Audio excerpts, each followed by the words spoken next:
بسم اللہ الرحمن الرحیم وإنما اعتبرت الامور نظر و فکر کی تعریف میں امور کا اعتبار کرنے کی وجہ بیان کرتے ہیں کہ امور اس لیے معتبر ہیں کہ ترتیب دو یا دو سے زیادہ چیزوں کے درمیان ہی ممکن ہے۔ وبالمعلومہ ایک سوال کا جواب ہے۔ سوال ہوتا ہے کہ نظر و فکر کی تعریف میں معلومہ کا لفظ ہے، اس سے معلوم ہوتا ہے کہ نظر و فکر صرف تصدیقات یقینیہ میں ہوتی ہے، حالانکہ نظر و فکر جس طرح تصدیقات یقینیہ میں ہوتی ہے تصورات میں بھی ہوتی ہے، تصدیقات ظنیہ میں بھی ہوتی ہے، تصدیقات جہلیہ میں بھی ہوتی ہے۔ اس کا جواب دیا کہ معلومہ سے مراد وہ امور ہیں جن کی صورتیں عقل کے پاس حاصل ہوں۔ اب یہ جو تعریف ہے، اب یہ جو معلومہ کا لفظ ہے یہ تصورات کو بھی شامل ہو جائے گا، تصدیقات یقینیہ کو بھی، تصدیقات ظنیہ کو بھی، اور تصدیقات جہلیہ کو بھی شامل ہو جائے گا۔ سوال یہ ہے کہ نظر و فکر کی تعریف میں معلومہ کا لفظ ہے تو اس سے معلوم ہوتا ہے کہ نظر و فکر صرف تصدیقات یقینیہ میں ہوتی ہے، حالانکہ نظر و فکر جس طرح تصدیقات یقینیہ میں ہوتی ہے تصورات میں بھی ہوتی ہے، تصدیقات ظنیہ میں بھی ہوتی ہے، تصدیقات جہلیہ میں بھی ہوتی ہے۔ جواب دیا معلومہ سے مراد وہ امور ہیں جن کی صورتیں عقل کے پاس حاصل ہوں۔ تو اب یہ لفظ تصورات کو بھی شامل، تصدیقات یقینیہ کو بھی، اور تصدیقات ظنیہ، تصدیقات جہلیہ سب کو شامل ہے۔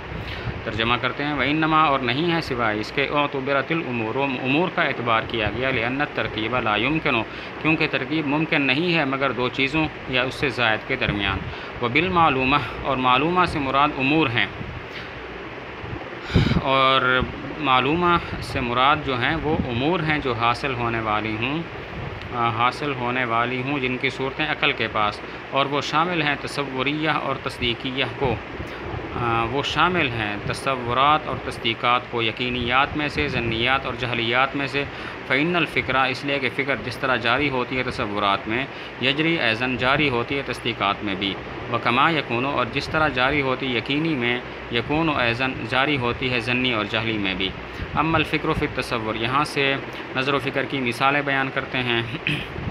تصورات میں نظر و فکر کی مثال جیسا کہ حیوان ناطق، اس سے انسان کا علم ہوتا ہے۔ تصدیق یقینی میں نظر و فکر کی مثال جیسے عالم متغیر ہے، ہر متغیر حادث ہے لہذا عالم حادث ہے۔ تصدیقات ظنیہ میں نظر و فکر کی مثال جیسے اس دیوار سے مٹی گر رہی ہے اور جس دیوار سے مٹی گر رہی ہے وہ گر جائے گی تو لہذا یہ دیوار گر جائے گی۔ تصدیقات جہلیہ یہاں پہ جو کبرا ہے کل حائط ینتشر منہ التراب، یہ جو ہے وہ ظنی ہے۔ اچھا، تصدیقات جہلیہ میں نظر و فکر کی مثال جیسے عالم مؤثر سے مستغنی ہے، جو مؤثر سے مستغنی ہو قدیم ہوتا ہے تو عالم قدیم ہے۔ یہاں پر صغرا العالم مستغن المؤثر یہ جہلی ہے۔ تو اما الفکر یہاں سے نظر و فکر کی مثالیں بیان کرتے ہیں کہ تصورات میں نظر و فکر کی مثال جیسے حیوان ناطق، اس سے انسان کا علم حاصل ہوتا ہے۔ تصدیقات یقینیہ میں نظر و فکر کی مثال جیسے عالم متغیر ہے، ہر متغیر حادث ہوتا ہے لہذا عالم حادث ہے۔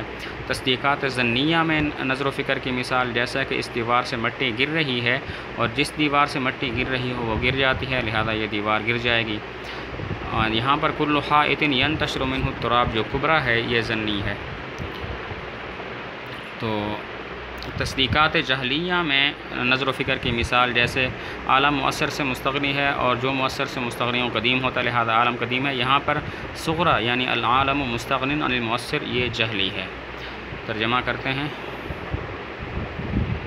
اما الفکر فی التصور بہرحال نظر و فکر تصور اور تصدیق یقینی میں فکما ذکرنا تو ایسا ہے جیسا کہ ہم نے ذکر کیا، و اما فی الظنیہ اور بہرحال ظنی میں فقولنا پس جیسے ہمارا قول کہ یہ دیوار اس سے مٹی گر رہی ہے اور ہر دیوار کے جس سے مٹی گر رہی ہے وہ گر جاتی ہے، فہذا الحائط پس یہ دیوار گر جائے گی۔ اما فی الجہل بہرحال تصدیق جہلی میں پس جیسے کہا جائے کہ عالم مؤثر سے مستغنی ہے اور ہر وہ چیز جو مستغنی ہو مؤثر سے قدیم ہے لہذا عالم قدیم ہے۔ لا یقالو ایک سوال نقل کر کے اس کا جواب دیتے ہیں۔ سوال یہ ہے کہ نظر و فکر کی تعریف میں معلومہ کا لفظ ذکر کرنا ٹھیک نہیں ہے کیونکہ علم لفظ مشترک ہے، اس کے دو معنی ہیں، نمبر ایک حصول عقلی، نمبر دو اعتقاد جازم مطابق للواقع، اور تعریف میں مشترک لفظ کو ذکر کرنا ٹھیک نہیں ہوتا۔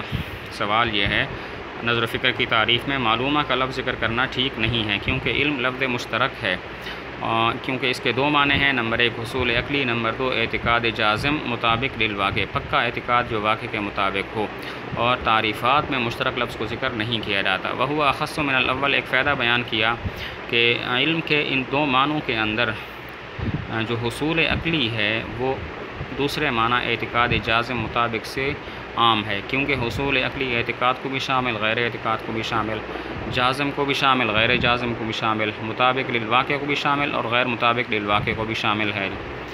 تو اس سوال کا ترجمہ کرتے ہیں، لا یقالو، نہ کہا جائے کہ علم الفاظ مشترکہ میں سے ہے، فإنہ کما یطلق، اس لیے کہ جس طرح یہ بولا جاتا ہے حصول عقلی پر، کذالک، اس طرح یہ بولا جاتا ہے اس اعتقاد پر کہ جو پکا ہو، جو مطابق ہو، جو ثابت ہو۔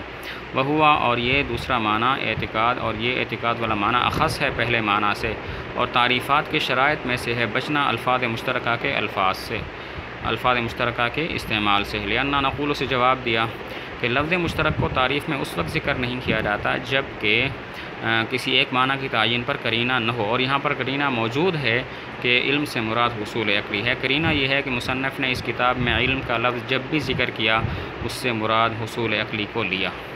جواب یہ ہے کہ لفظ مشترک کو تعریف میں اس وقت ذکر نہیں کیا جاتا جب کسی ایک معنی کی تعین پر قرینہ نہ ہو، اور یہاں پر قرینہ ہے کہ علم سے مراد حصول عقلی ہے۔ قرینہ یہ ہے کہ مصنف نے جب بھی اس لفظ کو، علم کو ذکر کیا، مراد حصول عقلی لیا۔